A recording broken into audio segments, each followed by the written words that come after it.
Okay, funds flow statement 4 question हो चुके हैं, रहते हैं, सॉरी 4 क्वेश्चन रहते हैं।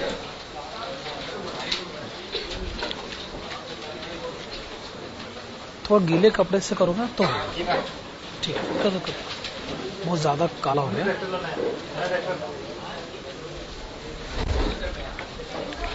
हाँ जी, तो जो क्वेश्चन हो चुके हैं, क्वेश्चन नंबर 1, 2, 3, 4 एंड 6। तो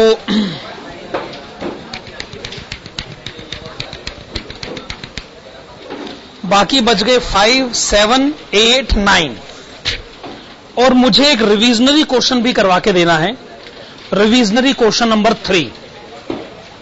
तो मुझे इस चैप्टर से 5 क्वेश्चन और करवा के देने।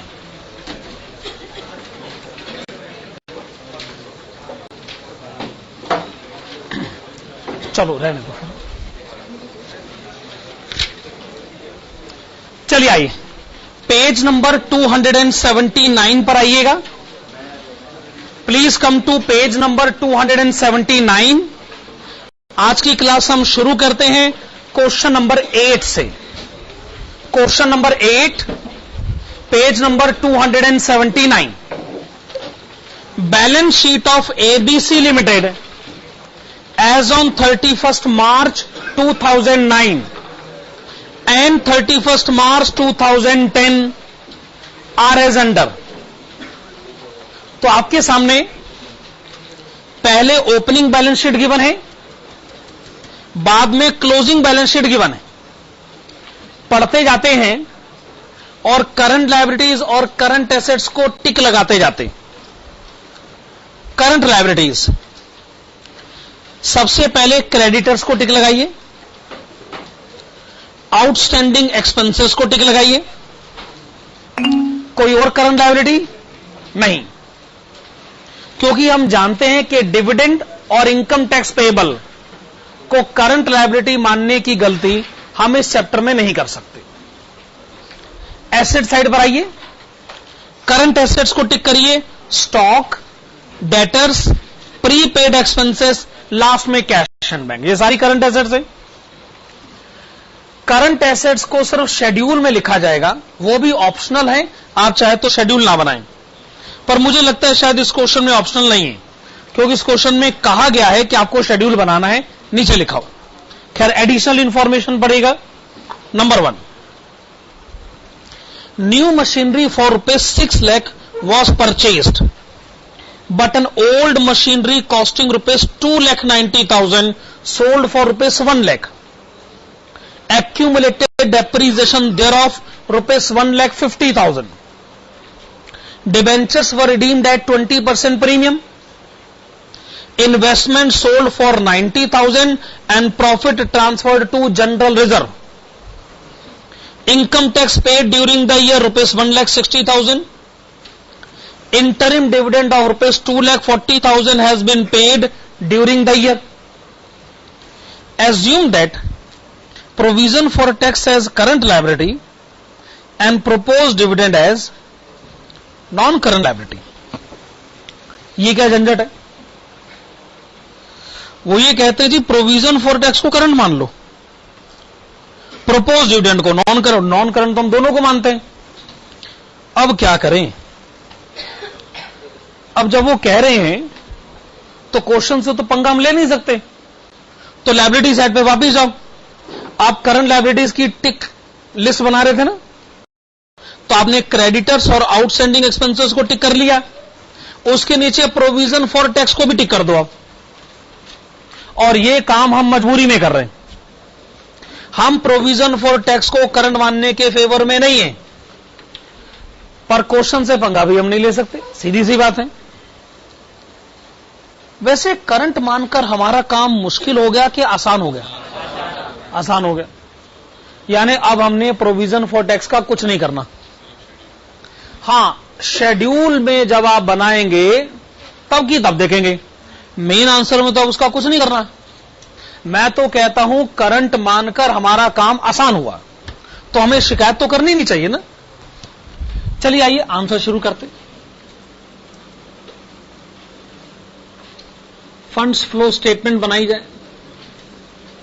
हालांकि क्वेश्चन की पहली रिक्वायरमेंट कौन सी है?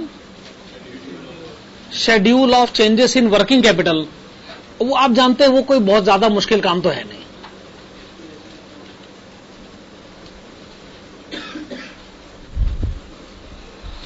फंड्स फ्लो स्टेटमेंट,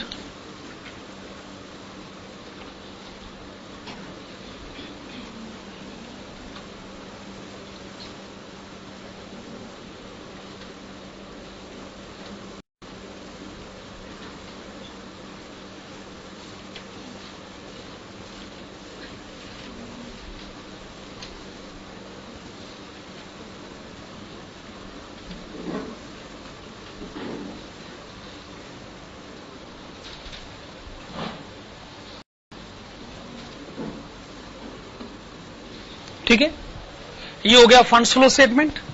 और दूसरा काम क्या करें?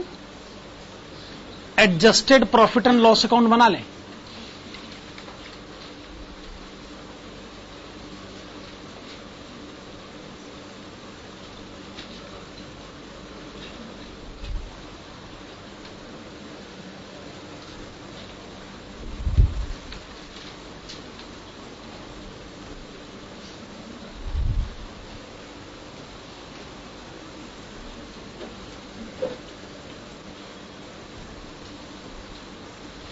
हाँ जी, ये दोनों तो नेसेसरी हैं, बाकी रिक्वायरमेंट के हिसाब से। देखिएगा लायबिलिटी साइड पर प्रॉफिट एंड लॉस अकाउंट का ओपनिंग बैलेंस कितना गिवन है? ओपनिंग बैलेंस कितना गिवन है? 5 लाख, 5 लाख रुपए।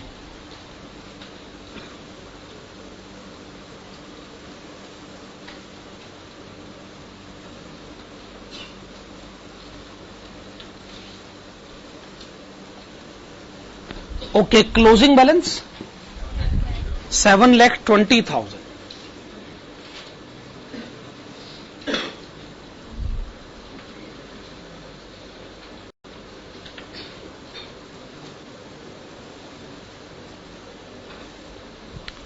डिफरेंस हो गया इस साल का प्रॉफिट, जिसको कि हमें करेक्ट करना पड़ेगा।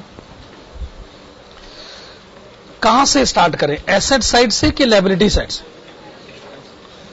एसेट साइड से, चलो ठीक है, एसेट साइड से। इस बार एसेट साइड से सबसे पहले है बिल्डिंग। ओपनिंग बैलेंस 30 लाख रुपए, क्लोजिंग बैलेंस 28 लाख रुपए। 2 लाख से बिल्डिंग कम हो गई। इसका मतलब आपने बिल्डिंग 2 लाख की बेच दी। सुनकर बड़ा अजीब सा नहीं लग रहा?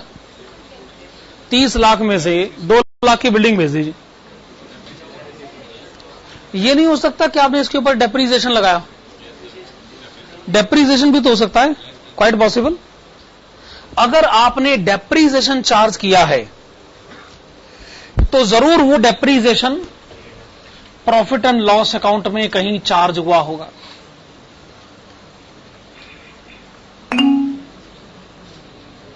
तो क्या आप डेप्रीसिएशन को ए एक्सपेंडिचर की लिस्ट में डालना चाहेंगे?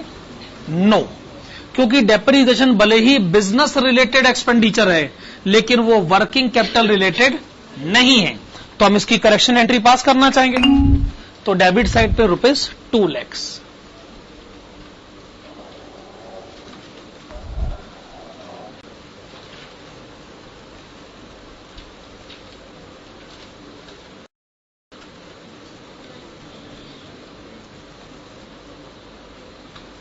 तो हमने लिखा टू डेप्रीसिएशन ऑन बिल्डिंग।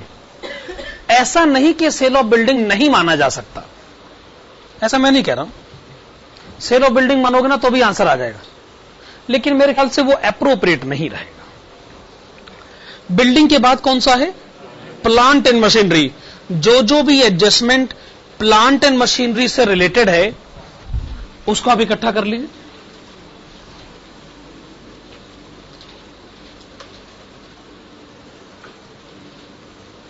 मेरे ख्याल से प्लांट एंड मशीनरी अकाउंट बनाएंगे तो सिचुएशन क्लियरली समझ में आएगी।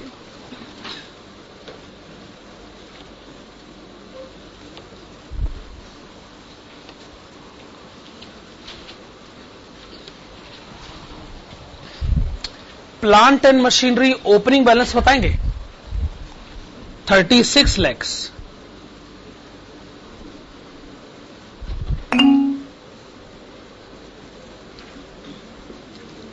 अच्छा, क्लोजिंग बैलेंस 35 लाख।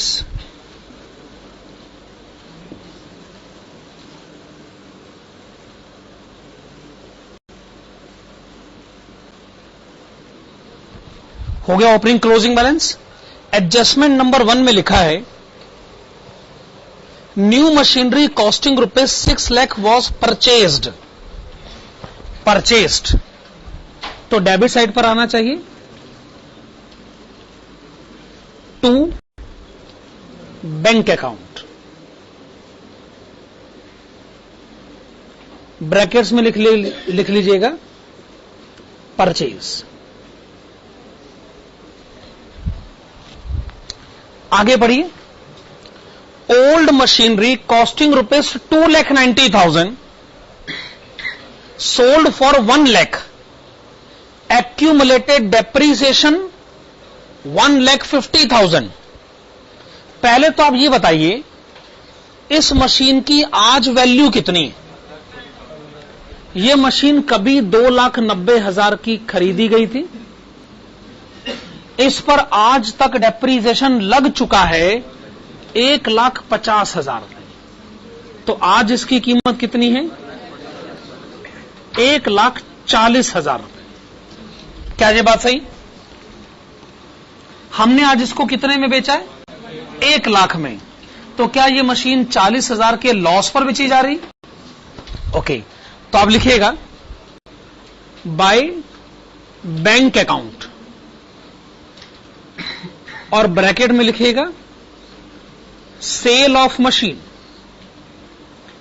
1 लाख रुपए। Okay, point valid. और आप ये भी कह रहे हैं कि आपको 40,000 का लॉस हुआ है, तो लॉस की एंट्री भी क्रेडिट साइड पर आनी चाहिए by profit and loss account, bracket में loss on sale. Loss on sale कोई और एंट्री है क्वेश्चन में? कोई और एंट्री क्वेश्चन में है? नहीं है। तो इसका मतलब क्रेडिट साइड पे एक बैलेंस आ रहा है। कितना बैलेंस आ रहा है? ये बैलेंस ऑब्वियसली क्या हो सकता है? जरूर इसका मतलब होगा depreciation on plant and machinery, क्योंकि क्रेडिट साइड पर बस वही नहीं है हमारे पास। By profit and loss account और ब्रैकेट में लिखेगा डेप्रीसिएशन। अब मैं ये कह सकता हूं कि हमने प्लांट एंड मशीनरी अकाउंट पूरी तरह बना लिया। आइए ये पता करें कि वर्किंग कैपिटल पर क्या असर पड़ा है। यूं समझ लीजिए कि वो जितनी भी एंट्रीज जो बैंक अकाउंट में आप रिकॉर्ड कर रहे हैं वो एंट्रीज वर्किंग कैपिटल से रिलेटेड है। जब आप कहते हैं कि आपने खरीदा है, इसका मतलब वर्किंग कैपिटल कम हुआ है।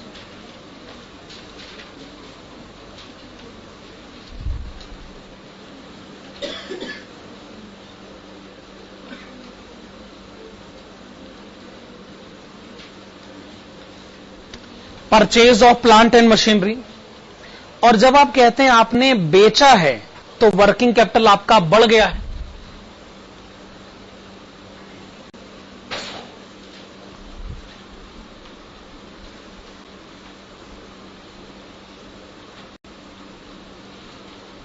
Sale of plant and machinery, ये दोनों एंट्रीज वर्किंग कैपिटल से रिलेटेड है ना। फिर वो एंट्री जो प्रॉफिट एंड लॉस अकाउंट में गई, एक लॉस और दूसरा डेप्रीसिएशन, ये entries profit and loss account की डेबिट साइड पर है और हम इसको जेन्युइन बिजनेस एक्सपेंडिचर नहीं मानते, तो हमें इनकी करेक्शन एंट्री पास करनी पड़ेगी। To loss on sale of plant and machinery. आपने लिखा loss on sale of plant and machinery, amount कितना है? 40,000, 40,000। और आप क्या लिखेंगे? 5,60,000. This is depreciation on plant and machinery.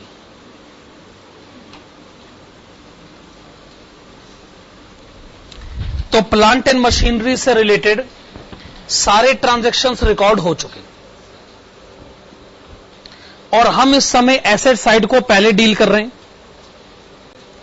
Asset side में बस एक एंट्री है कि जिसको डील करना है, इन्वेस्टमेंट, क्योंकि उसके अलावा बाकी सब तो करंट एसेट है. देख लीजिए क्या कोई एडजस्टमेंट भी है जो इससे रिलेटेड है. एडजस्टमेंट नंबर 3 ये इससे रिलेटेड है. ठीक है, आइए इन्वेस्टमेंट अकाउंट बना लेते हैं.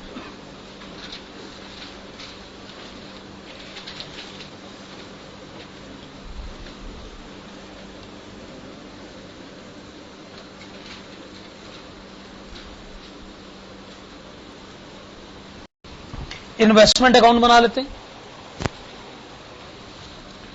अच्छा, इन्वेस्टमेंट में क्या मुझे बताएंगे ओपनिंग बैलेंस कितना है? 8 लाख.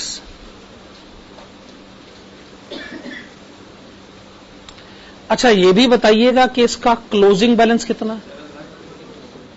7,44,000.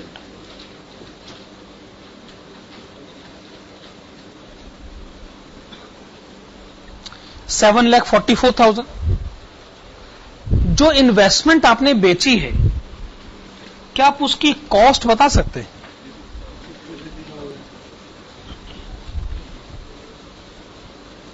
हाँ जी, जो इन्वेस्टमेंट आपने बेची है उसकी कॉस्ट कितनी है? 56,000. लेकिन आपने उसको 56,000 में बेचा नहीं है. 56,000 तो उसकी कॉस्ट है ना. 56,000 आपने इन दोनों का डिफरेंस मुझे बता दिया. आपने उसे 56,000 में बेचा नहीं है. 56,000 तो उसकी कॉस्ट है, तो आपने उसे कितने में बेचा है? 90,000 में.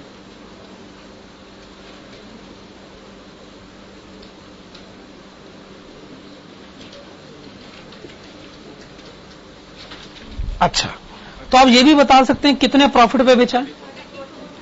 34,000. ओके, 34,000.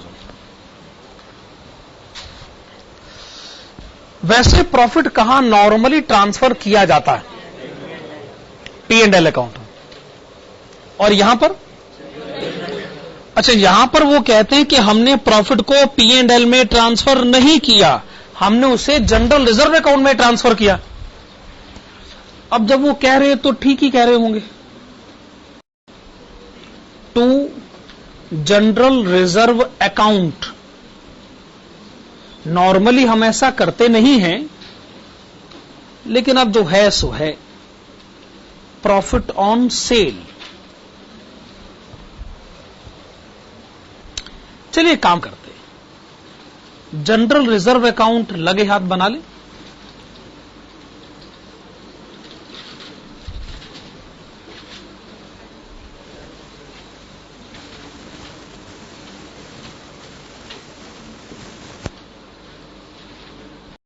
बताइए कि जनरल रिजर्व का ओपनिंग बैलेंस क्वेश्चन में कितना लिखा? 8 लाख. 8 लाख रुपए. और closing balance 9 lakh.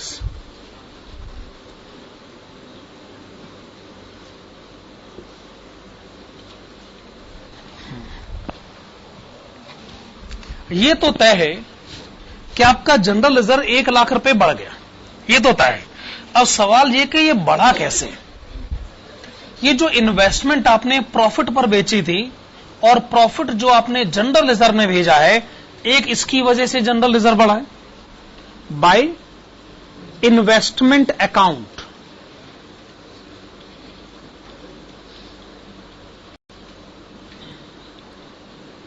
By investment account rupees 34,000.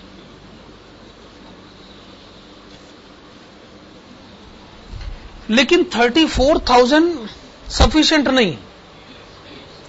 आपका जनरल रिजर्व और भी बड़ा है. और ये कितना बड़ा है?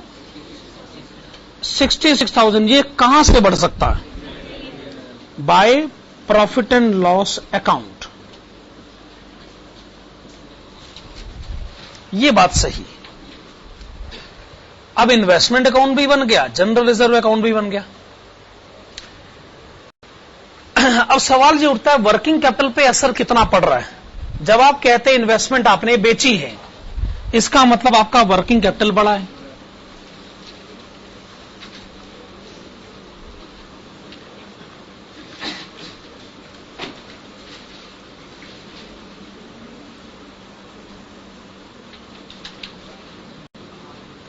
ठीक बात है ना? इन्वेस्टमेंट आपने बेची है, आपका वर्किंग कैपिटल बढ़ा है।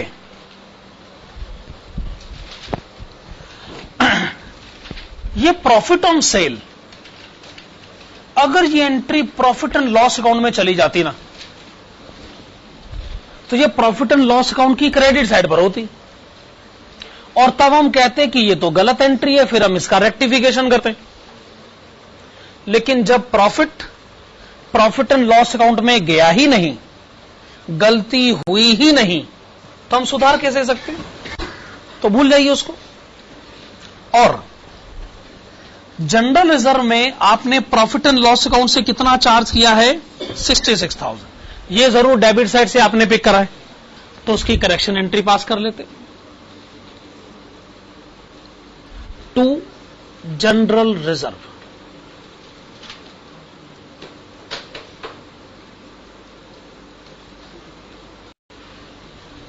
ओके, चलिए लायबिलिटी साइड पर आइएगा। लायबिलिटी साइड पर सबसे नीचे से शुरुआत करें। Provision for tax question request कर चुका है कि इसे करंट लायबिलिटी माना जाए, यानी इसकी तरफ ना देखा जाए। प्रोपोज डिविडेंड, क्या आपको क्वेश्चन में प्रोपोज डिविडेंड के बारे में कहीं कुछ कहा गया है? अब जी फैसला करिए, इसका अकाउंट बनाना है कि नहीं बनाना?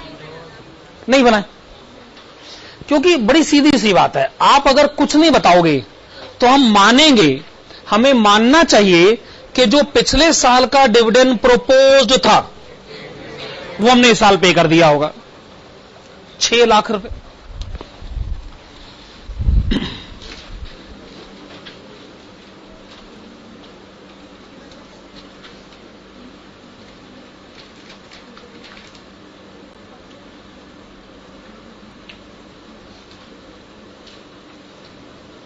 ठीक है ना? और जो इसका क्लोजिंग बैलेंस है 7,20,000, वो जरूर प्रॉफिट एंड लॉस अकाउंट से चार्ज करके क्रिएट हुआ होगा। आप इसकी रेक्टिफिकेशन एंट्री पास कर दें, 7,20,000।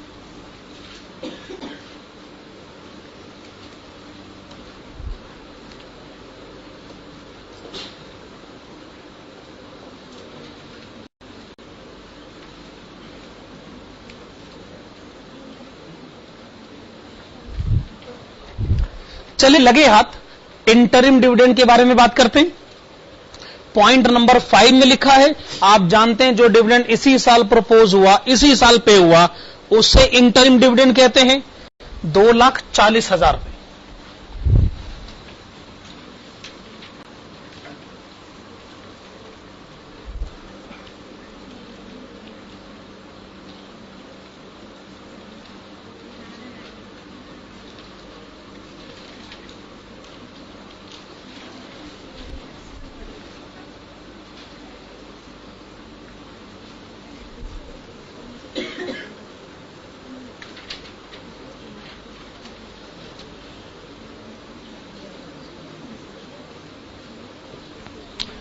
चलिए इंटरिम डिविडेंड का मैटर डील हो गया।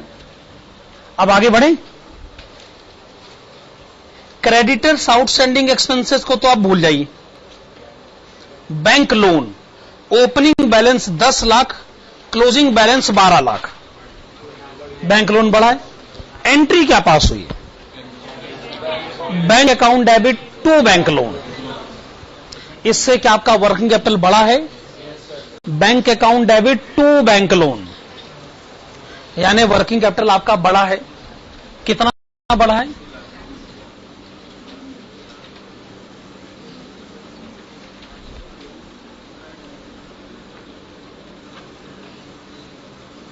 Raising bank loan. आपने लिखा रेजिंग बैंक लोन। फिर है debentures, profit and loss account, general reserve, share capital. इसमें से आपको डील करना है सिर्फ डिवेंचर्स, क्योंकि बाकी सब तो आप डील कर चुके। डिवेंचर्स का opening balance 20 lakh, closing balance 16 lakh, adjustment number 2। बस एडजस्टमेंट नंबर 2 ही है, और तो कोई एडजस्टमेंट नहीं है। चलिए काम करिएगा, अकाउंट बनाइएगा, डिवेंचर्स अकाउंट।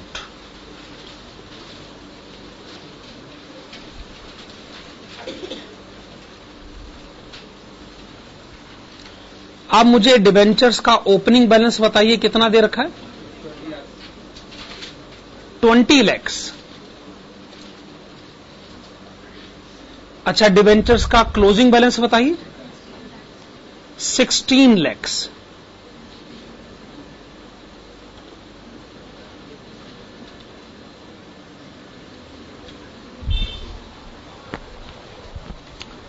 अच्छा, 4 लाख रुपए का जो बैलेंस आ रहा है वो आपकी नजर में क्या है?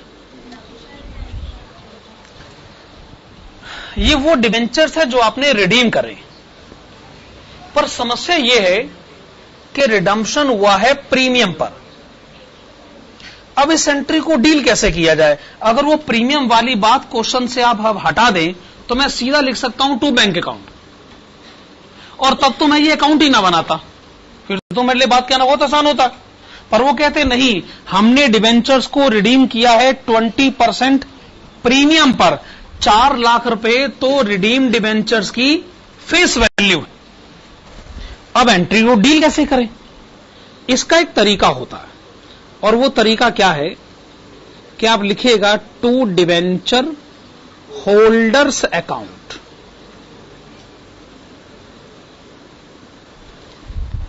मतलब अगर आप ऐसा ट्रीटमेंट करते हैं तो बात बन जाएगी। टू डिवेंचर होल्डर्स अकाउंट, और आपको एक दूसरे अकाउंट में जाना पड़ेगा, डिवेंचर होल्डर्स अकाउंट।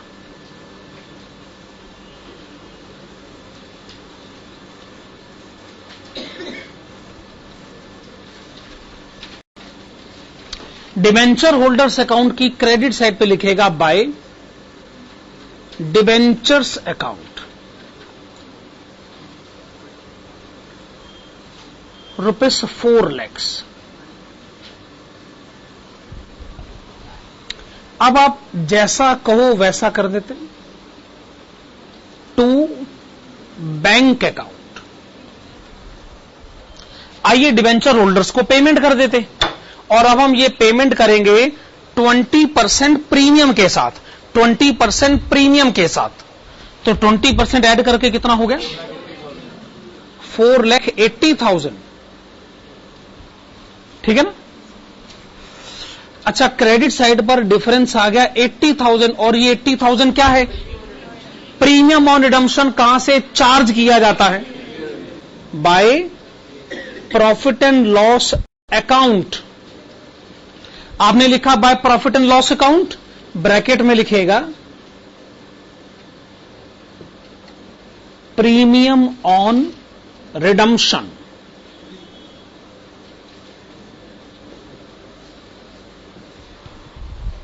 अब बात ठीक है ना एकदम? अब सिस्टम हमारे समझ में आ गया। वर्किंग कैपिटल पर क्या असर पड़ा ये बताइए। 4,80,000 की पेमेंट करी,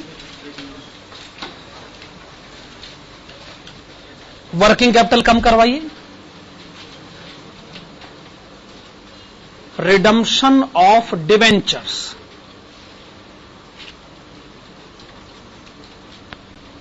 आपने लिखा redemption of debentures, working capital कम हो गया, और 80,000 आपने प्रॉफिट एंड लॉस अकाउंट से चार्ज किया, जो प्रॉफिट एंड लॉस अकाउंट की डेबिट साइड पर होगा, जिसको कि हम ठीक नहीं मानते।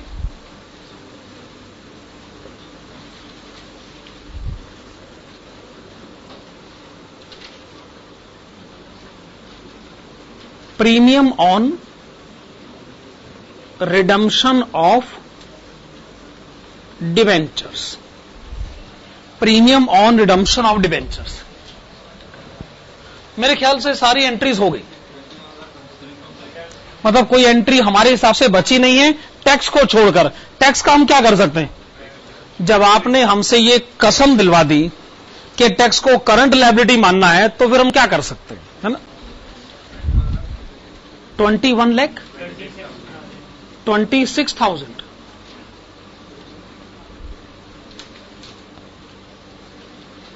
by funds from operation. This is the balancing figure. Funds from operations. This is the balancing figure. चलिए इसको हम यहां रिकॉर्ड करें, 21,26,000।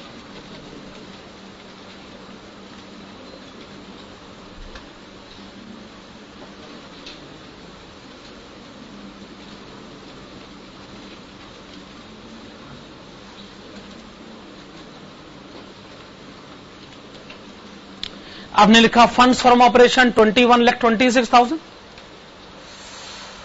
अब सोर्सेस का टोटल देखिए, एप्लीकेशंस का टोटल देखिए। इधर बैलेंस आ रहा है, कितना आ रहा है? 5,96,000।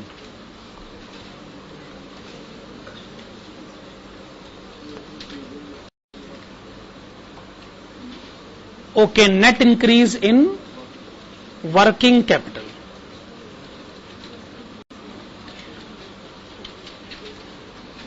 आपने लिखा net increase in working capital, this is the balancing figure. Net increase in working capital 5,96,000, ठीक है ना?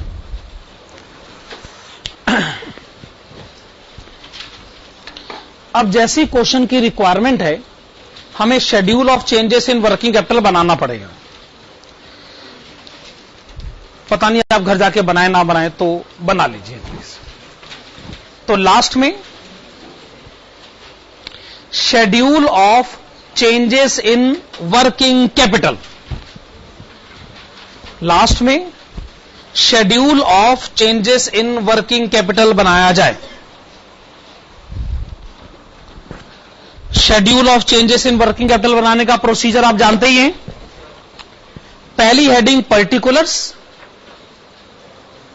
दूसरी हेडिंग ओपनिंग, फिर क्लोजिंग, फिर वर्किंग कैपिटल, और वर्किंग कैपिटल में इंक्रीज और डिक्रीज। कॉलम्स तो आप जानते ही हैं।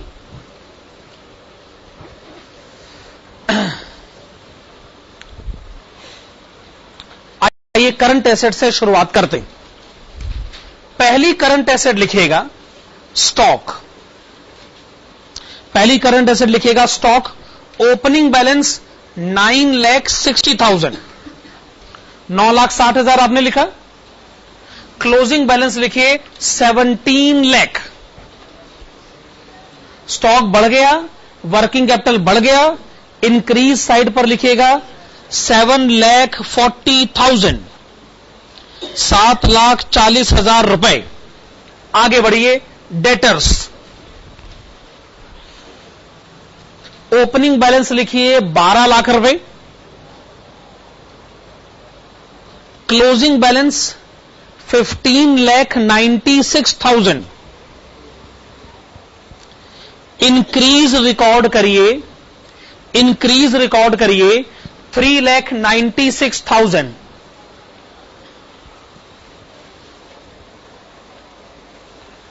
प्रीपेड एक्सपेंसेस,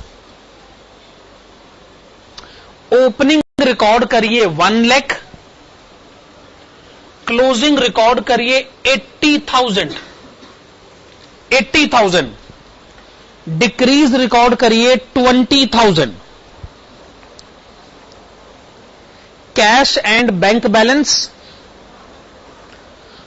ओपनिंग रिकॉर्ड करिए 2,80,000,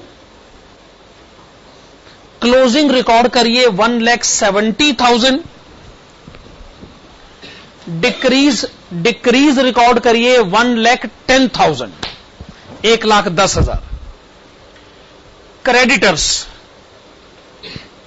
opening 8 lakh, closing 11,60,000, closing 11,60,000। Creditors बढ़ गए, लेकिन आप डिक्रीज रिकॉर्ड करिएगा 2,60,000, 2,60,000 रुपए, sorry 3,60,000, 3,60,000, 3,60,000, 3,60,000। Outstanding expenses opening 40,000, closing 50,000, बढ़ गए, लेकिन आप डिक्रीज रिकॉर्ड करिएगा 10,000। और लास्ट में provision for tax opening 2 lakh, closing provision for tax opening 2 lakh, closing 2,40,000, बढ़ गए, लेकिन आप डिक्रीज रिकॉर्ड करिएगा 40,000।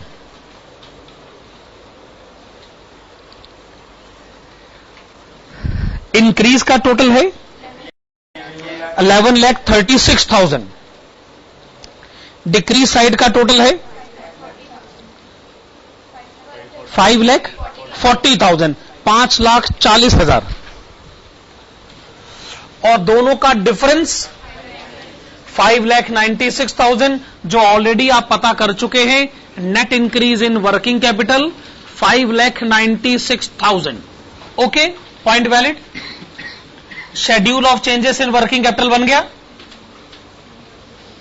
लास्ट में आपको एक नोट लिखना होगा।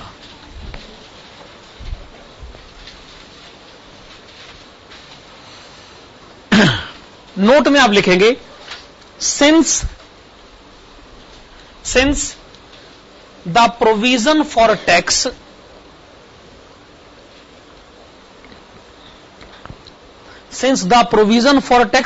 has been treated as current liability,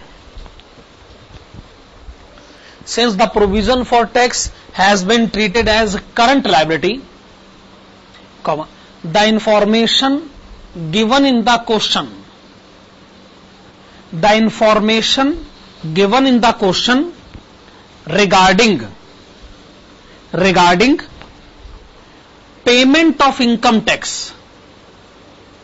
regarding payment of income tax, does not carry any importance. Regarding payment of income tax does not carry any importance. Actually हमारी सोच यह है ना कि एडजस्टमेंट में कुछ लिखा है तो उसका कुछ ना कुछ तो करना चाहिए भाई। प्लस करो, नहीं तो फिर माइनस तो करो, कुछ तो करो। हमारी इसी मेंटेलिटी का फायदा भी उठाया जा सकता। कल को क्वेश्चन ये कहे हमने डेटर से हमें इतना कैश मिला, बस ऐसे लिख दिया नीचे एडजस्टमेंट में, हमने क्रेडिटर्स को इतने पैसे दिए, तो क्या ये बात हम फिर रिकॉर्ड करेंगे यहां पे? इसका मतलब ये तय हो गया कि जिन एसेट को करंट एसेट माना गया है, जिनको करंट लायबिलिटी माना गया है, उन्हें पूरी तरह इग्नोर किया जाएगा। क्वेश्चन में उनके कंटेक्स्ट में कोई भी एडजस्टमेंट क्यों ना गिवन हो। शेड्यूल में भी आप देखिएगा कि बस हमने उनके ओपनिंग क्लोजिंग बैलेंसेस लिखे और उसका कोई भी ट्रांजैक्शन क्वेश्चन में लिखा हो उसकी तरफ हम देखते भी नहीं। चलिए, हमने क्वेश्चन नंबर 8 का आंसर दे दिया। मैंने अब आज की क्लास में 2 क्वेश्चन और करवा के देने हैं, एक रिविजनरी क्वेश्चन और एक मेन क्वेश्चन। पहले हम करेंगे रिविजनरी क्वेश्चन नंबर 3 और उसके बाद हम करेंगे मेन क्वेश्चन नंबर 9।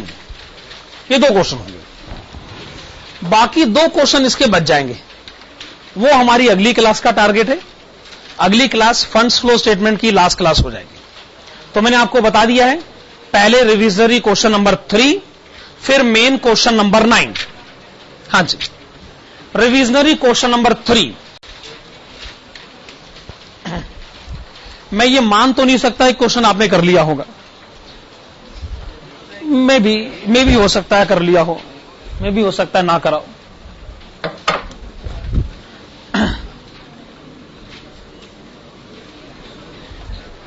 ऐसे स्टूडेंट होते ही हैं जो कर ही लिया करते हैं क्वेश्चन, ना भी कहा जाए फिर भी कर लेते हैं। ऐसे स्टूडेंट होते हैं, हर जनरेशन में पाए गए। हमारे टाइम पर भी हुआ करते थे, है ना। स्टूडेंट कम्युनिटी का नाम खराब कर रहे हैं ना।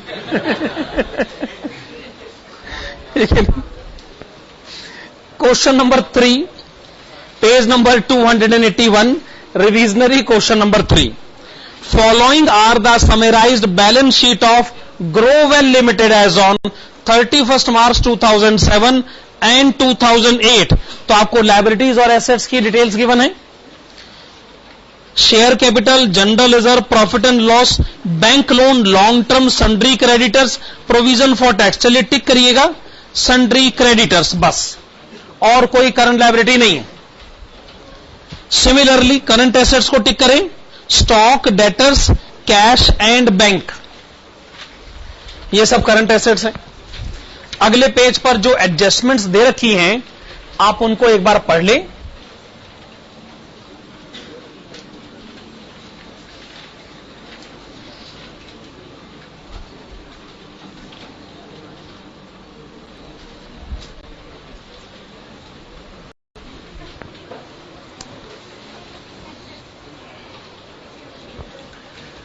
रिक्वायरमेंट एकदम क्लियर कट है। एक फंड्स फ्लो स्टेटमेंट बनानी है, दूसरा adjusted profit and loss account, बाकी जरूरत के हिसाब से। चलिए फंड्स फ्लो स्टेटमेंट और adjusted profit and loss account के परफॉर्मे बना लीजिए।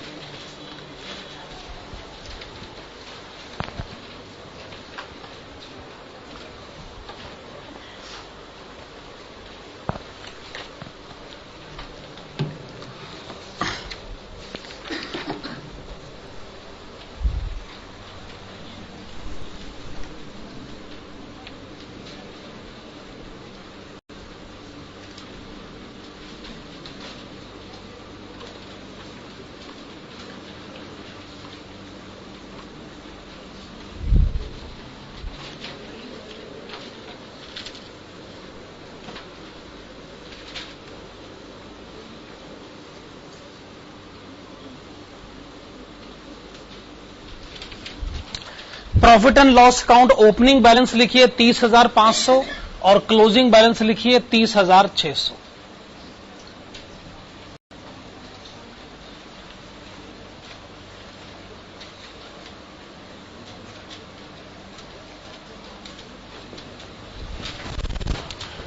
हाँ जी,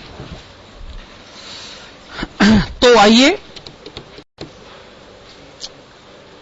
लायबिलिटी साइड से स्टार्ट करें। इस बार जहां से मर्जी स्टार्ट कर सकते। Share capital opening balance 2 lakh, closing balance 2.5 lakh. कहीं क्वेश्चन में एडजस्टमेंट अगर है तो देख लीजिए, मतलब ऐसी एडजस्टमेंट है कि शेयर कैपिटल अकाउंट बनाना ठीक रहेगा।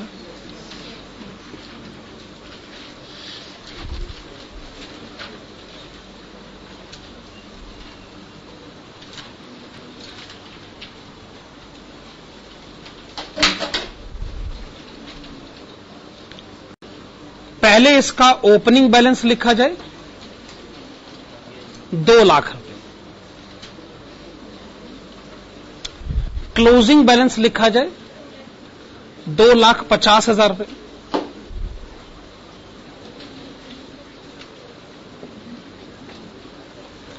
Opening balance 2 lakh, closing balance 2.5 lakh.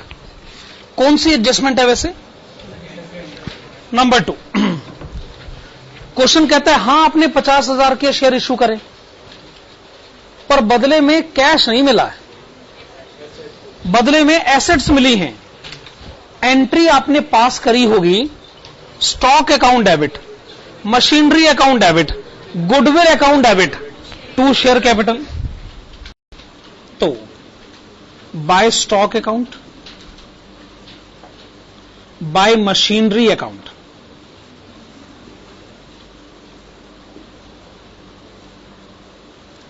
And by goodwill account.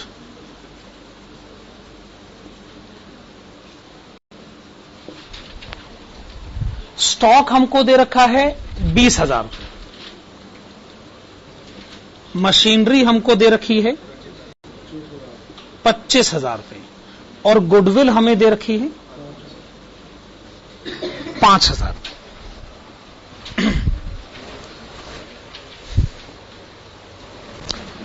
Share issue करके जो मशीनरी और गुडविल आपकी बढ़ी है, इससे वर्किंग कैपिटल पर असर किसी कीमत पे नहीं पड़ेगा। लेकिन शेयर इश्यू करके जो आपको स्टॉक मिला है, क्या इससे वर्किंग कैपिटल आपका बढ़ सकता है? क्योंकि एंट्री हुई है stock account debit to share capital, और स्टॉक जो है वो वर्किंग कैपिटल का हिस्सा होता है। मैं कहता हूं बैंक बैलेंस बढ़े या स्टॉक बढ़े, फर्क क्या पड़ता है? आखिरकार तो वर्किंग कैपिटल बढ़ रहा है ना। तो आइए हम इस बात को लिखते हैं।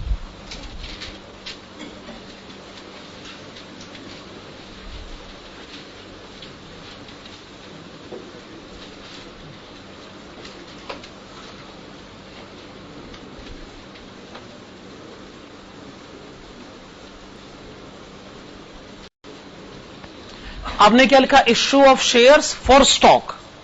वो शेयर्स जो इश्यू करे गए स्टॉक के बदले, यानी जिनके बदले स्टॉक मिला, उससे हमारा वर्किंग कैपिटल बढ़ गया। क्या ये बात सही? अरे आप अब तक जो लिखते रहे हो वो भी तो यही था। वो क्या था? Issue of shares for cash. अब आप फॉर कैश नहीं है, फॉर स्टॉक है। रीजन जो मर्जी हो, वर्किंग कैपिटल तो बढ़ ही गया है, इसलिए हमें लिखना चाहिए। शेयर कैपिटल का मैटर डील करने के बाद है general reserve. Opening balance 50,000, closing balance 60,000। कोई एडजस्टमेंट है? अच्छा, इसका मतलब जनरल रिजर्व जो है वो मशीनरी अकाउंट से रिलेटेड है। तो जनरल रिजर्व का अकाउंट अगर बनाना है तो मशीनरी अकाउंट भी बनाना ही पड़ेगा। तो ठीक है, दोनों अकाउंट बना लेते हैं।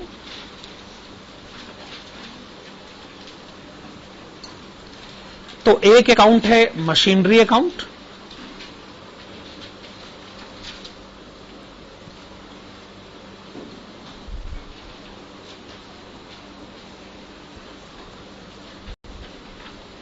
अच्छा मशीनरी का ओपनिंग बैलेंस बताएंगे? दोबारा से बताइए। 1,50,000। मशीनरी का क्लोजिंग बैलेंस भी बताएं। आपने बताया 1,69,000। चलिए, मशीनरी के ओपनिंग और क्लोजिंग बैलेंसेस लिखे जा चुके हैं।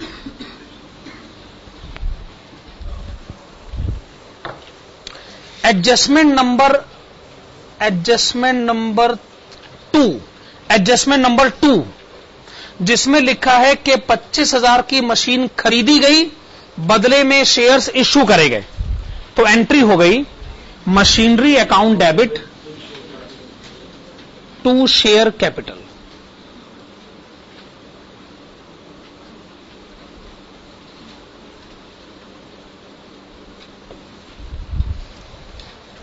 एडजस्टमेंट नंबर 3, एक और मशीनरी खरीदी गई 8,000 रुपए में। Machinery account debit to bank account.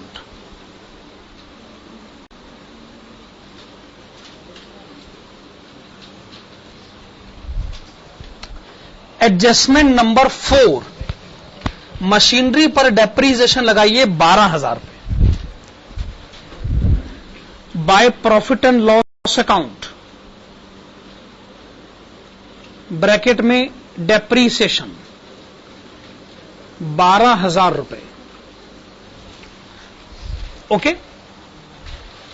Adjustment number 5, machine को बेचा गया है और 200 के लॉस में बेचा गया है और लॉस को जनरल रिजर्व में भेजा गया है।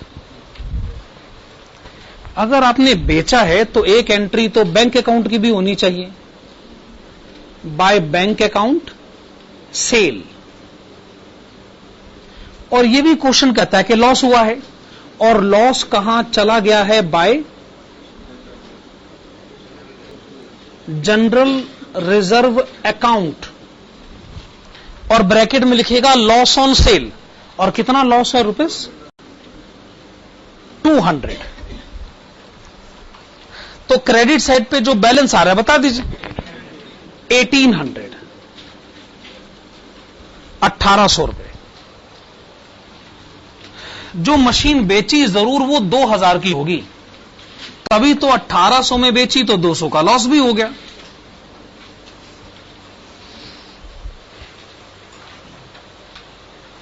अगर आप कहते हैं कि आपने मशीनरी खरीदी है तो जरूर आपका वर्किंग कैपिटल कम हुआ होगा।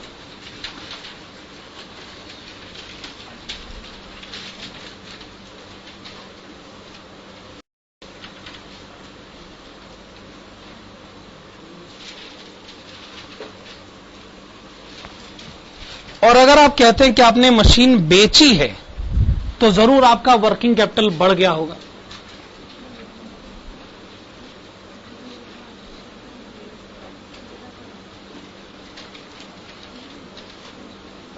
ठीक है ना, सेल ऑफ मशीन। और जो depreciation profit and loss account में चार्ज हुआ है उसकी करेक्शन एंट्री आनी चाहिए।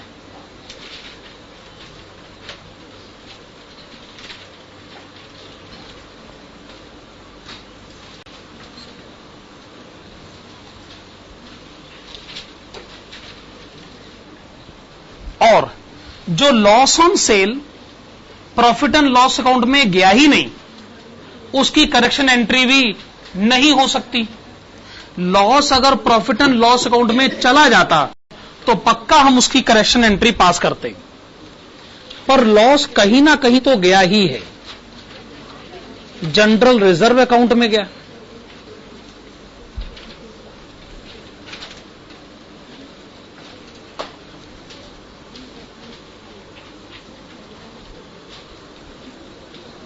जनरल रिजर्व का ओपनिंग बैलेंस क्वेश्चन में कितना दे रखा?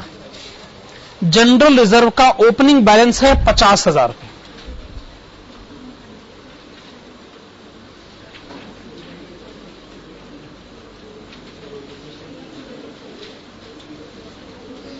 अच्छा, जनरल रिजर्व का क्लोजिंग बैलेंस कितना है? 60,000, 60,000।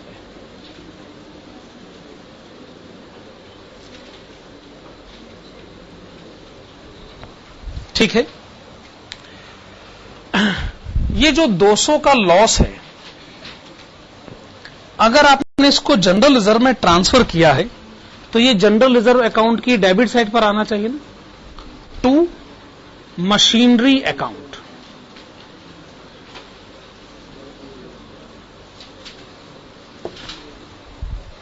अब क्रेडिट साइड पे डिफरेंस कितना है? 10,200। जरूर इतना रिजर्व आपने इस साल और क्रिएट करा होगा, और ये क्रिएट करने की एंट्री कहां से आप लाए होंगे? Bye profit and loss account. अब ये एंट्री अगर प्रॉफिट एंड लॉस अकाउंट से चार्ज करी गई है तो इसकी हम करेक्शन एंट्री पास करेंगे।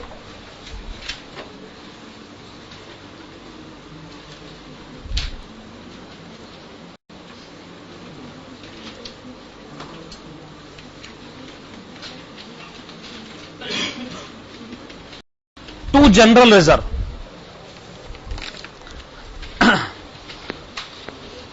ठीक है ना? ओके, चलिए लायबिलिटी साइड पर वापस आइए। लायबिलिटी साइड पर वापस आइए।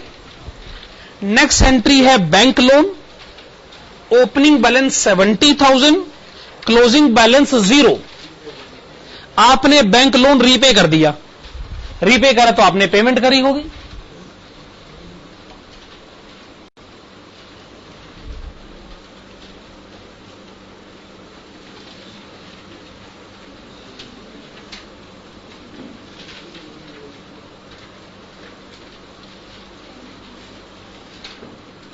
Repayment of bank loan. फिर क्वेश्चन कहता है सन्ड्री क्रेडिटर्स। इसको तो हम डील कर नहीं सकते। प्रोविजन फॉर टैक्स, क्या कोई एडजस्टमेंट है? एडजस्टमेंट है। तो एडजस्टमेंट है तो फिर आपको अकाउंट बना लेना चाहिए।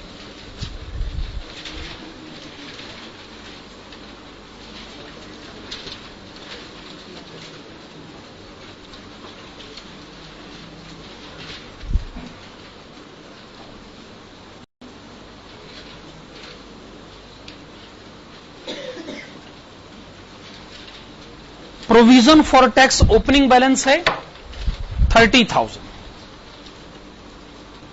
Provision for tax closing balance है 35,000।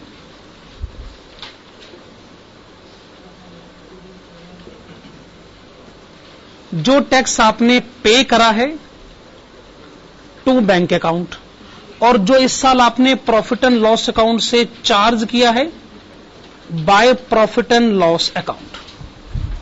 कोई एक क्वेश्चन बताए।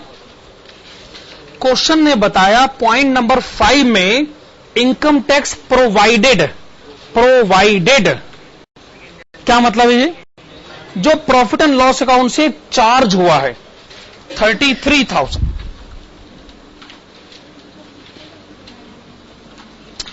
इसका मतलब पेड अमाउंट आ जाएगा डेबिट साइड पर 28,000। ये प्रोविजन फॉर टैक्स की सिचुएशन हो गई।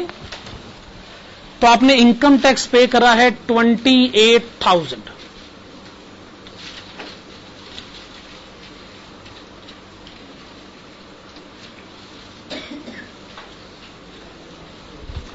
और जो आपने टैक्स चार्ज किया है उसकी करेक्शन एंट्री पास करनी पड़ेगी।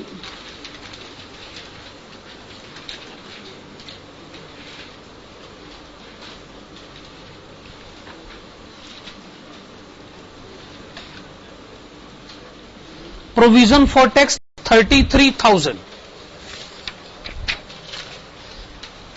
क्या आपने लायबिलिटी साइड को पूरी तरह डील कर लिया है?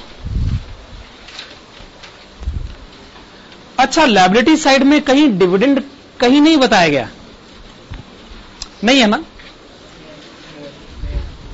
नहीं, लायबिलिटी साइड पे तो नहीं है, अलग से है, अलग से है। एडजस्टमेंट नंबर 1 आप मुझे बताएंगे ये प्रोपोज डिविडेंड है कि इंटरिम डिविडेंड? अगर ये प्रोपोज डिविडेंड होता तो लायबिलिटी साइड में इसका नाम लिखा होता। लायबिलिटी साइड पे इसका नाम नहीं है, इसका मतलब ये डिविडेंड इसी साल डिक्लेयर हुआ है, इसी साल पे हुआ है। ये इंटरिम डिविडेंड है 23,000।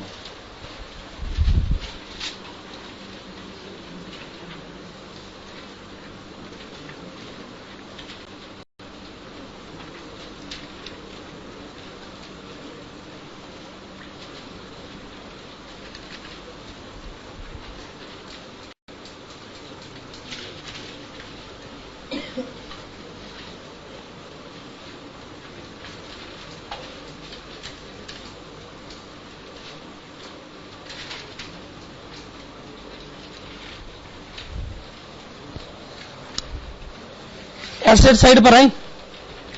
एसेट साइड पे जो करंट एसेट्स हैं उनको तो भूल जाइए, मशीनरी को हम पहले ही डील कर चुके हैं। Land and building opening balance 2 lakh, closing balance 1,90,000। इसका मतलब आपने लैंड एंड बिल्डिंग को डेप्रीशिएट किया, और तो कोई बात बनती नजर आती भी नहीं। और अगर आपने डेप्रीशिएट करा है तो आपको इसकी करेक्शन एंट्री पास करनी पड़ेगी।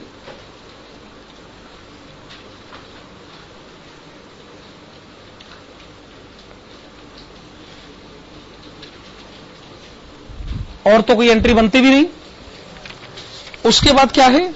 Goodwill opening balance 0, closing balance 5,000। मेरे ख्याल से एंट्री क्या हुई थी? Goodwill account debit to share capital. क्या ये एंट्री थी? Goodwill account debit to share capital. इसका वर्किंग कैपिटल से कोई लेना देना नहीं। मेरे ख्याल से सारी एडजस्टमेंट हो गई।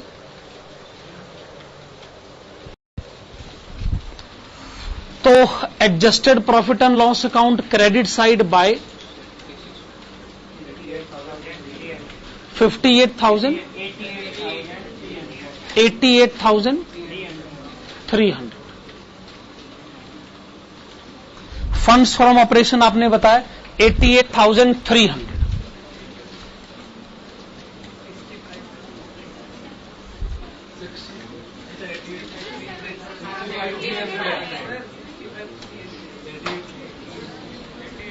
भाई ऐसा है, आप बता रहे हैं, मैं लिख रहा हूं। मैंने आज तक अपनी कैलकुलेशन खुद नहीं करी।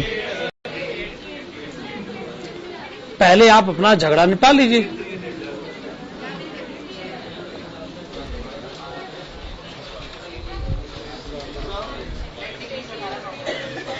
ये ठीक है?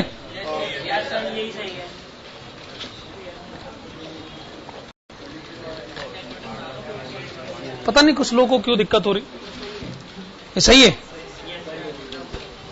देखो मैं आपको एक तरीका बताता हूं। आप क्या करो, ये सारे अमाउंट प्लस करो, उसमें से ना ये माइनस करना, फिर आप देख लेना पक्का यही आंसर आ जाएगा। आज तक तो यही तरीका अपनाया हम लोगों ने, कोई और तरीका बनकर आया तो मैं कह नहीं सकता हूं। तो नेट इंक्रीज डिक्रीज, कितना डिक्रीज है? 18,900 के 200।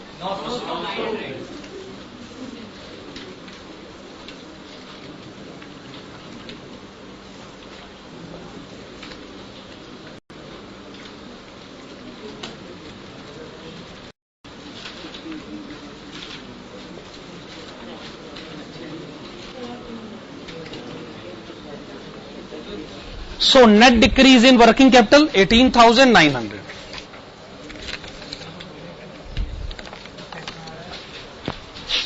ओके, आप अपने आंसर को वेरीफाई करते रहेंगे। हाँ, चलो वो शेड्यूल में उसका प्रॉब्लम हो सकता है। तो ये प्रिंटिंग मिस्टेक बता रहे हैं, आप लोग ठीक कर लीजिएगा। जो डेटर्स है वो गलती से 8 लाख रुपए छपा हुआ है ना, वो असल में कितना होना चाहिए? 80,000 रुपए। डेटर्स का ओपनिंग बैलेंस गलती से 8 लाख रुपए छपा हुआ है, वो असल में 80,000 रुपए होना चाहिए, एक जीरो फालतू है। तो जैसा मैं आपको बता रहा था, अब हमने करना है मेन क्वेश्चन नंबर 9। इसके बाद हम आज की क्लास छोड़ देंगे। फिर अगली क्लास में फंड्स फ्लो स्टेटमेंट के 2 क्वेश्चन होंगे, तो फंड्स फ्लो स्टेटमेंट भी कंप्लीट हो जाएगा। हाँ, बहुत इंपॉर्टेंट है। नहीं, वो लास्ट में होता। नहीं, वो लास्ट में, एकदम लास्ट में। नहीं, ऐसा मैंने नहीं कहा। फिर भी, लेकिन वो हम लास्ट में करें, वो लास्ट क्लास।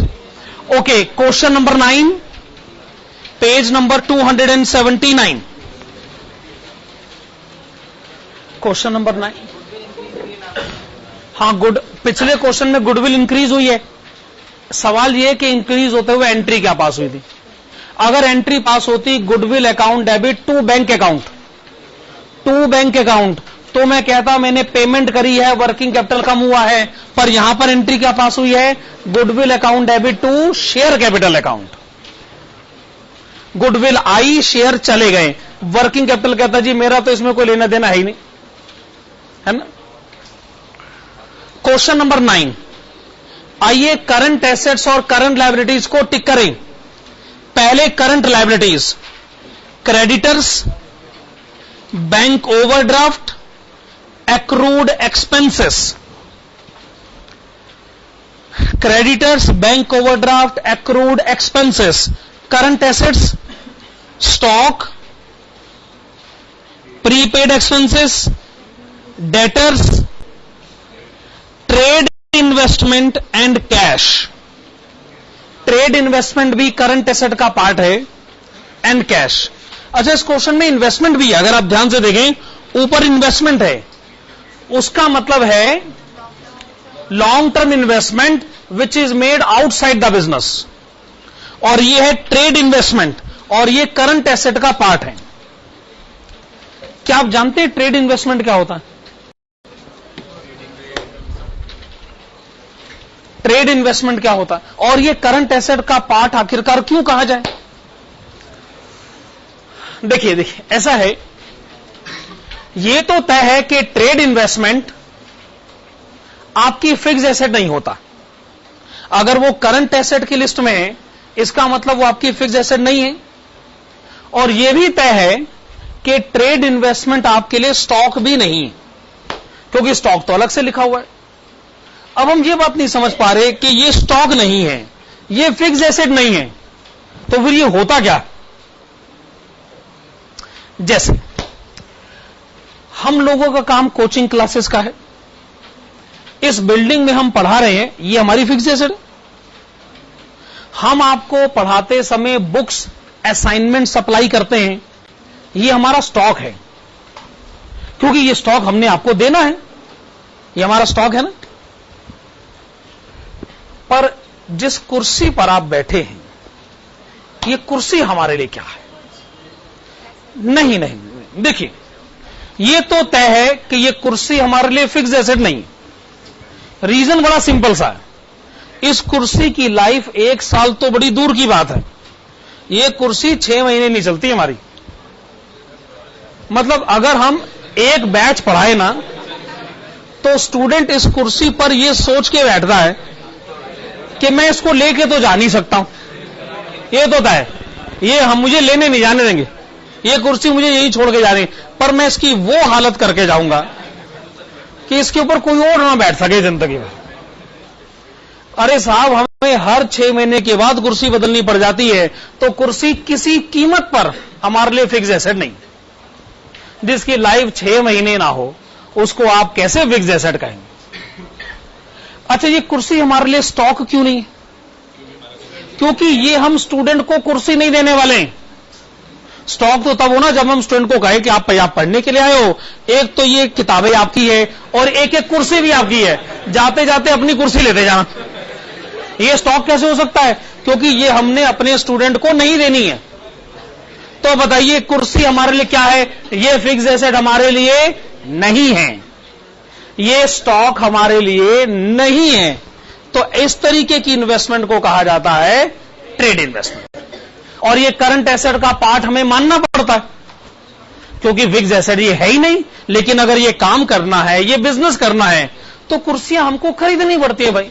इसी तरीके से बिजनेस की अपनी अपनी रिक्वायरमेंट होती, उसको वो ट्रेड इन्वेस्टमेंट का नाम दे सकते हैं। अगले पेज पर आइएगा, आपको इनकम स्टेटमेंट गिवन है,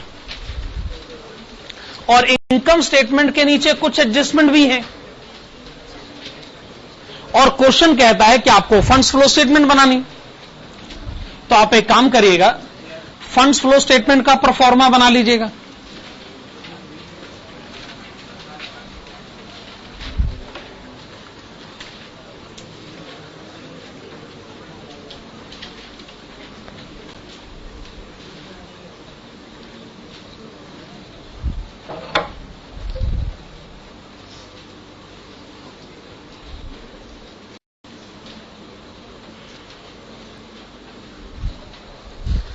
फंड्स फ्लो स्टेटमेंट का परफॉर्मा बनाइए, adjusted profit and loss account का भी परफॉर्मा बनाइए।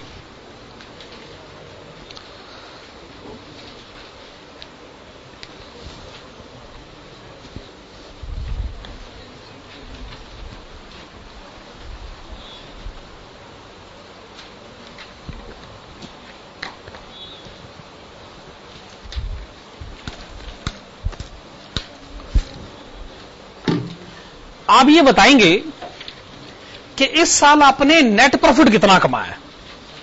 आपने इसको इनकम स्टेटमेंट में देखकर बताइए। आपको इनकम स्टेटमेंट गिवन है, इनकम स्टेटमेंट की लास्ट फिगर क्या? 51050। क्या ये बात सही? ये क्या है? ये है net profit during the year.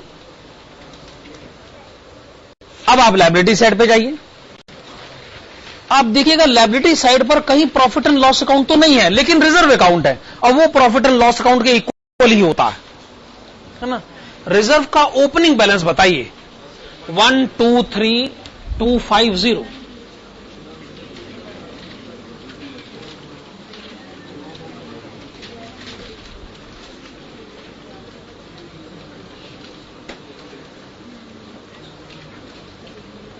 अच्छा, क्लोजिंग बैलेंस भी बताइए, 174300।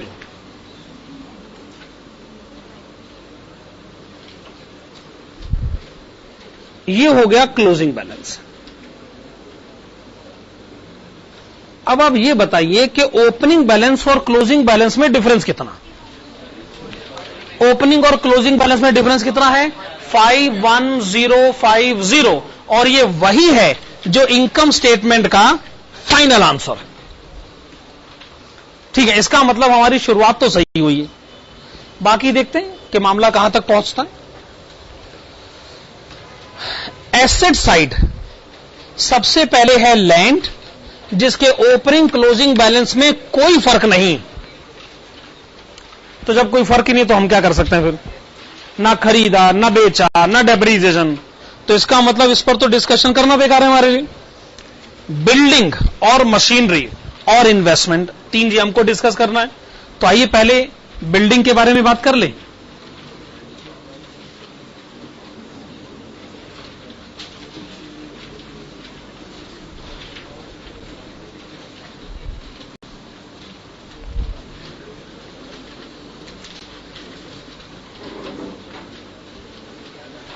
ओपनिंग बैलेंस आपका बाद में लिखा हुआ है 178400।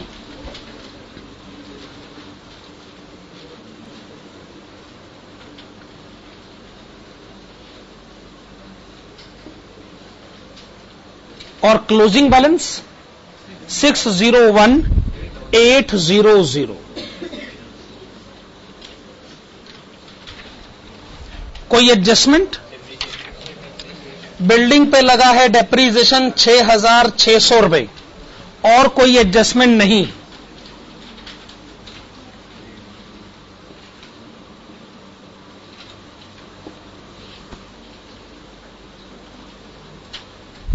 बिल्डिंग पे लगा है डेप्रीसिएशन 6600 रुपए, और कोई एडजस्टमेंट हमें अलग से नहीं बताई गई है।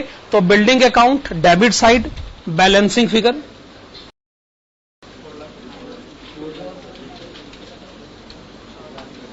4,30,000।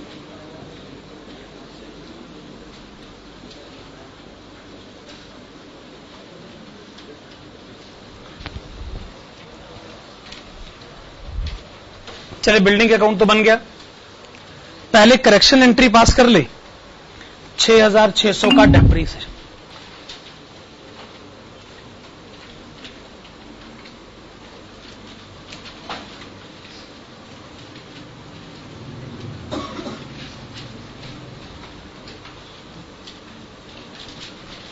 ओके, 6600 का डेप्रीसिएशन, और जो आपने बिल्डिंग खरीदी है उससे आप अपना वर्किंग कैपिटल कम करें।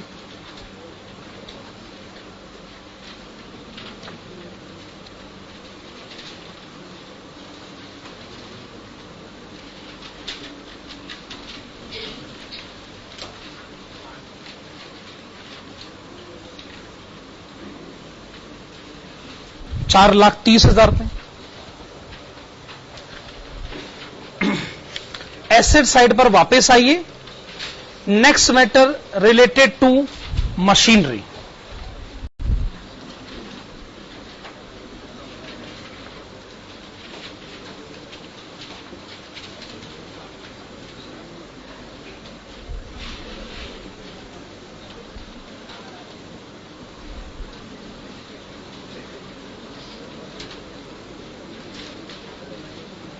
Okay, next matter related to machinery.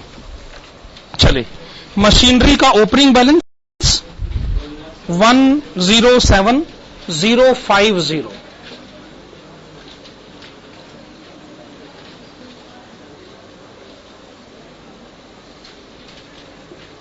Closing balance 110850। Opening closing balance हो गए। डेप्रीसिएशन 11,400 रुपए।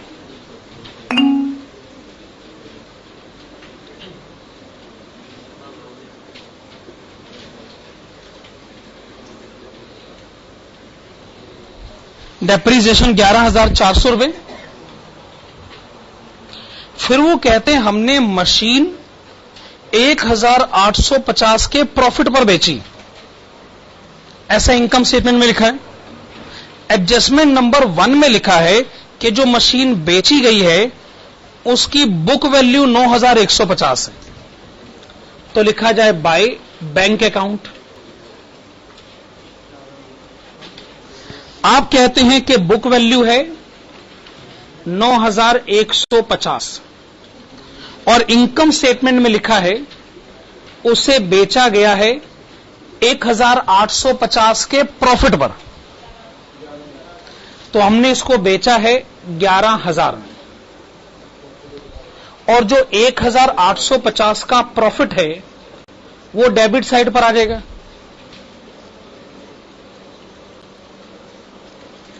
To profit and loss account, profit on sale. क्या ये बात सही? अब कोई और एडजस्टमेंट तो क्वेश्चन में है नहीं, तो जो भी डेबिट साइड पर डिफरेंस है वो परचेज को रिप्रेजेंट करता है।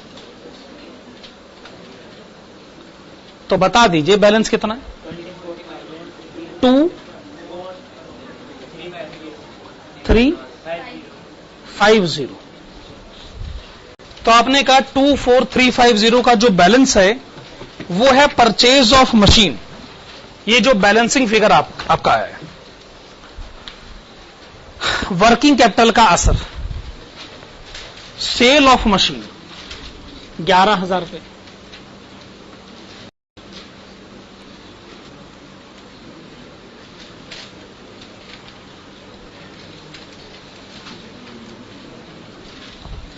परचेज ऑफ मशीन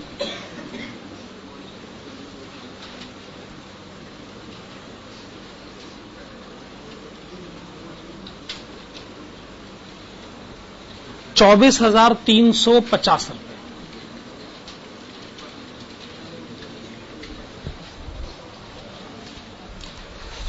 हाँ जी, डेप्रीसिएशन ऑन मशीन 11,400 रुपए। इसकी करेक्शन एंट्री पास करिए।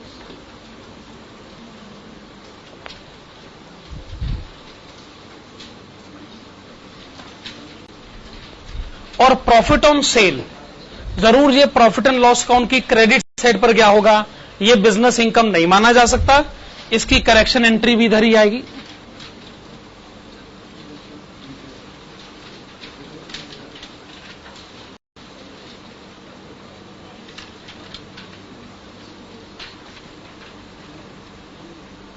By profit on sale of machine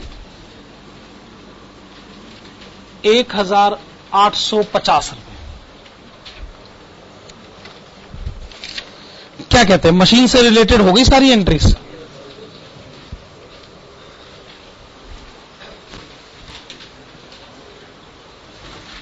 next आपको क्या दे रखा है? इन्वेस्टमेंट। इन्वेस्टमेंट के बारे में क्वेश्चन क्या कह रहा है? Investment are purchased by issue of debentures.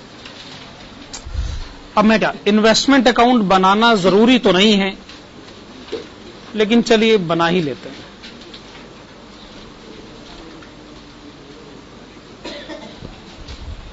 देखिए, इन्वेस्टमेंट का कोई ओपनिंग बैलेंस तो है नहीं, क्लोजिंग बैलेंस है 75,000।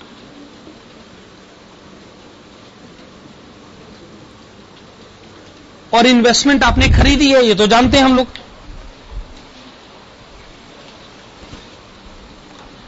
एंट्री क्या हुई होगी? Investment account debit to debentures account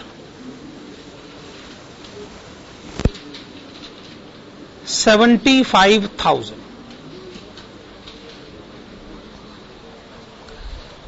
बस ये अकाउंट तो ऐसे ही बन गया। अब इसमें तो भाई कोई वर्किंग कैपिटल का मैटर है ही नहीं, तो क्या डिस्कस करें हम लोग फिर।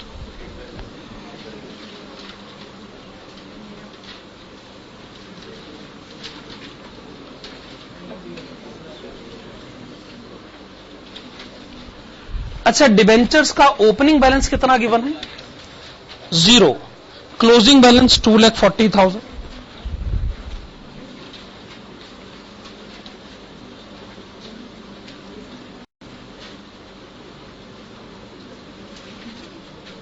ओपनिंग बैलेंस है 0। आपने अभी अभी लिखा है इन्वेस्टमेंट टू डिबेंचर्स, तो डिबेंचर्स की क्रेडिट साइड पर आना चाहिए बाय इन्वेस्टमेंट।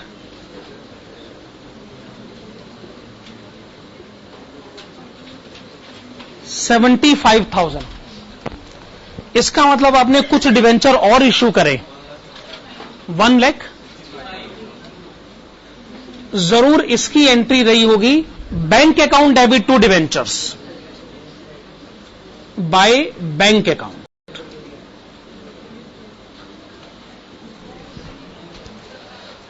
ये जो आपने डिवेंचर्स इशू करे हैं और बदले में आपको कैश मिला है, इससे आपका वर्किंग कैपिटल इंक्रीज हुआ, तो आप इस बात को लिखें।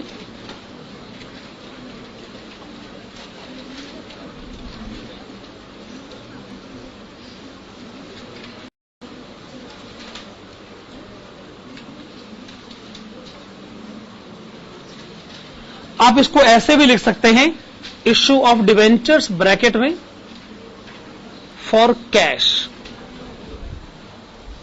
डिवेंचर्स तो हमने और भी इशू करे हैं, लेकिन उसको हम रिकॉर्ड नहीं कर पा रहे।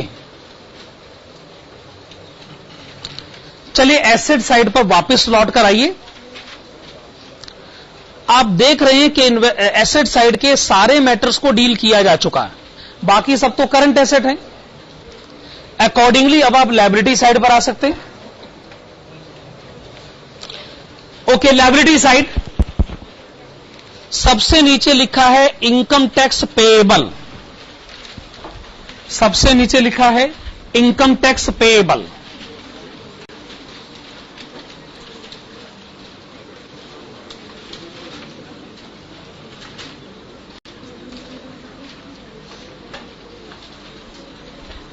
Okay, income tax payable account.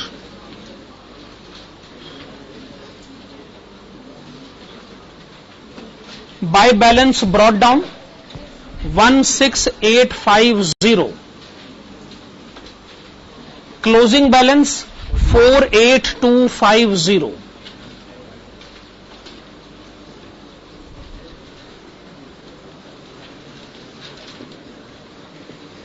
Okay, जो पेमेंट आप करेंगे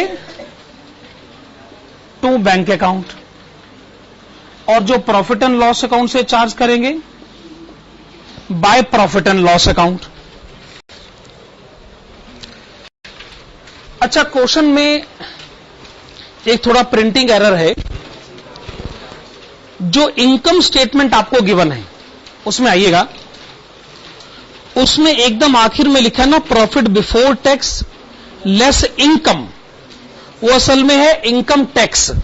वो गलती से इनकम छपा हुआ रह गया, वो है इनकम टैक्स। अब मैं ये कह रहा था कि कोई एक एंट्री क्वेश्चन बताए, दूसरी हम बता देंगे। तो क्वेश्चन में लिखा है कि प्रॉफिट एंड लॉस अकाउंट में इनकम टैक्स है 48250। 48250, तो आप पेमेंट कितनी करेंगे? 16850। Okay, 16850।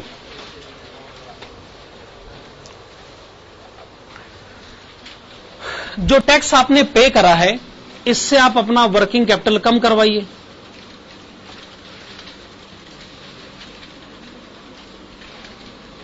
Payment of tax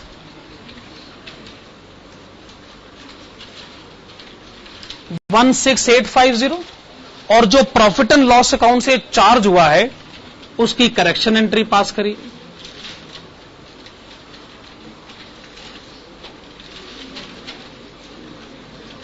provision for tax 48250। 48250। तो हम लोग लायबिलिटी साइड डील कर रहे थे। इनकम टैक्स पेएबल के बाद करंट लायबिलिटीज लिखी हैं, वो हमारे लिए बेकार है।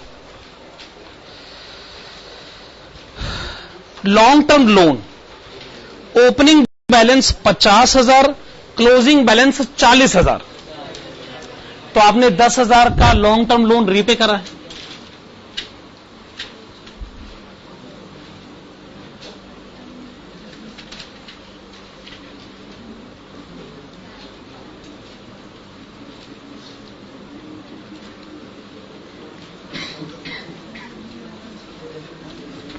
Repayment of long term loan ₹10,000। Debentures का मैटर डील हो गया, रिजर्व्स का मैटर भी डील हो गया ना। वो तो रिजर्व इस क्वेश्चन में प्रॉफिट एंड लॉस अकाउंट के बदले लिखा गया। अब रह गया share capital and share premium. आप क्वेश्चन पढ़ के बताइएगा शेयर कैपिटल में डिफरेंस कितना है। 17,500। और ये बताएगा शेयर प्रीमियम में डिफरेंस कितना, 97,500। देखो जी, जितनी थोड़ी बहुत समझ हमें है, हम समझ रहे हैं कि ये आपने शेयर जो इशू करे ना, ये आपने प्रीमियम पर इशू करे। अगर शेयर कैपिटल भी बढ़ जाए, प्रीमियम का बैलेंस भी बढ़ जाए, तो इसका एक ही मतलब हो सकता, शेयर इशू हुए हैं और प्रीमियम पर इशू हुए। तो इसका मतलब आपका बैंक बैलेंस दोनों से बढ़ गया। कितना है? 1,15,000। तो आप लिखिएगा issue of shares at premium.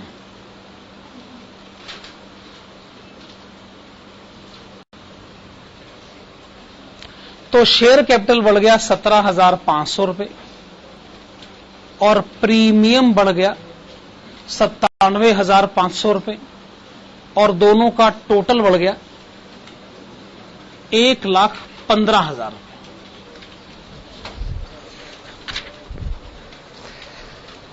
Income statement में कहीं ट्रेड इन्वेस्टमेंट के बारे में कुछ कहा है।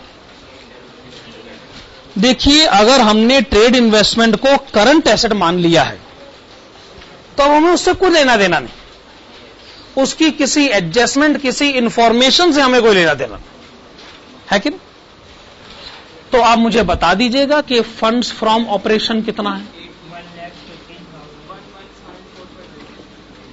फिर से बताइए, 115,450 115,450।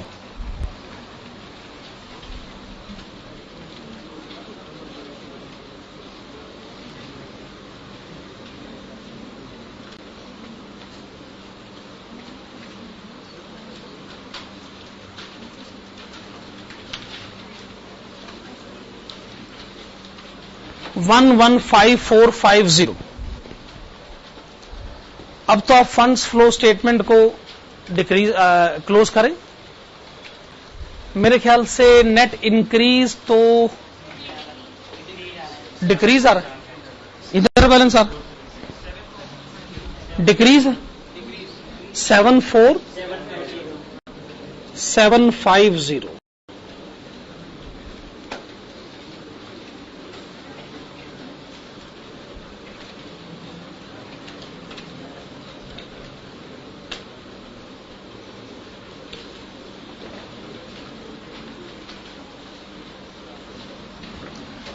ओके, आप अपने आंसर को वेरीफाई भी कर सकते,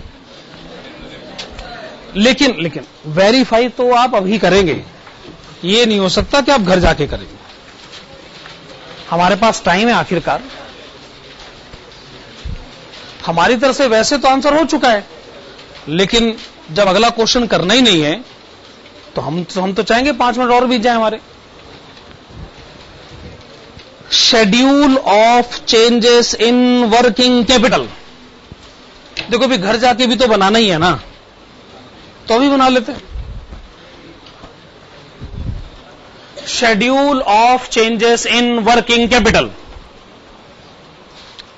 कॉलम्स बनाए जाए, पर्टिकुलर्स, ओपनिंग, क्लोजिंग, फिर वर्किंग कैपिटल, उसमें इंक्रीज और decrease.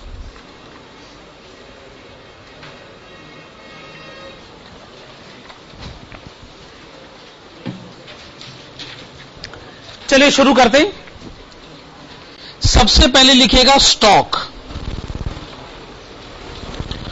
Opening 46,150, 46,150। Closing 58,800। Stock opening 46,150, closing 58,800। Difference 12,650। और ये आप लिखेंगे increase 12,650 increase prepaid expenses opening लिखे 2,300 क्लोजिंग लिखे 1,900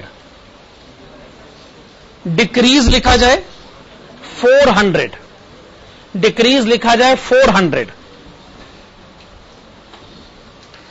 डेटर्स ओपनिंग लिखा जाए 77,150 क्लोजिंग लिखा जाए 76,350 difference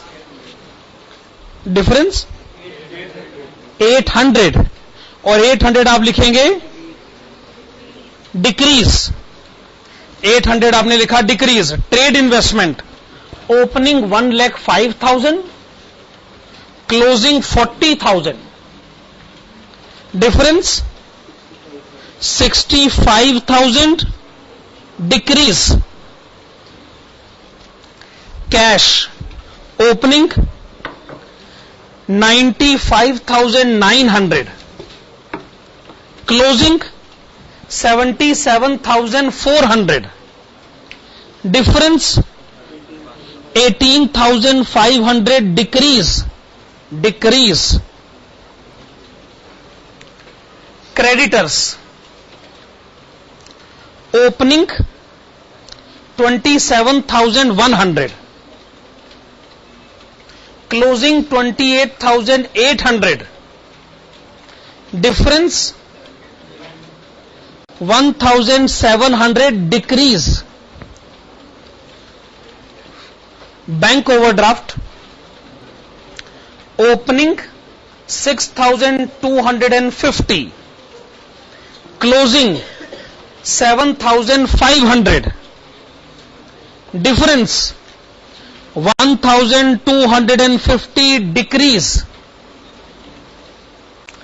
last accrued expenses opening 4,600 closing 4,350 difference 250 increase